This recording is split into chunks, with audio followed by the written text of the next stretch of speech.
Hindi madali ang paghahanda sa isang kompetisyon. Mula sa pagtutuklas ng mga katotohanan hanggang sa maingat na pagsusulat ng balita, bawat linya at salita ay may halaga. Hindi ito basta-basta. Ngayong nalalapit na ang Division Schools Press Conference 2025 sa Occidental Mindoro, ano nga ba ang mga ginagawang paghahanda ng mga journong Mambureño?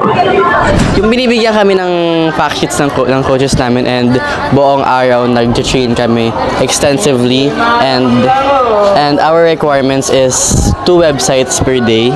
My personal tip is always believe in yourself and always have the integrity of delivering news to the public. I prepare myself for the upcoming DSPC by training and revising myself on what to do when the competition is near. That's all. Thank you.